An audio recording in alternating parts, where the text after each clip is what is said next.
వచ్చారు మిషన్ తీసుకోవడానికి మన రీల్ చూసి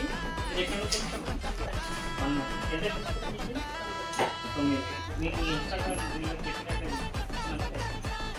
మిషన్ మొత్తం స్టాండ్ సెట్ విత్ మోటార్తో సహా పీకో మిషన్ ఇస్తాను. వాళ్ళకు వచ్చినందుకు వాళ్ళకి గిఫ్ట్గా ఒక సీజర్ ఇస్తున్నాను. నేను ఒక సీజర్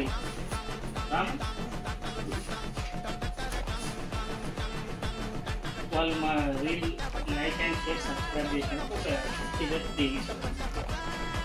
ఇంకొక కస్టమర్ వచ్చారు నాకు ఎక్కడ నుంచి నాగర్కర్ నుంచి వచ్చి వాళ్ళు ఈ పెద్ద మిషన్ తీసుకున్నారు 95 గ్యాస్. ఎంత తీసుకున్నాను? ఇది 8,000. మీకు రీల్లో చెప్పినట్టే సేమ్ గిఫ్ట్స్ వచ్చినాయి. సీజర్ వచ్చారు, మోటార్ సెట్. వాళ్ళు ఆల్రెడీ మాకు వచ్చి కాల్ చేసి ఇది జెన్యునా కాదా అని చెప్పి వాళ్ళు మేమే వచ్చి తీసుకుంటామని చెప్పారు. అంతేనా? మీరు వచ్చి మేము వచ్చి డైరెక్ట్ వచ్చి చూసుకున్న తర్వాత జెన్యున్ ఉన్నది కస్టమర్స్ రావచ్చు కదా. Okay, thank you.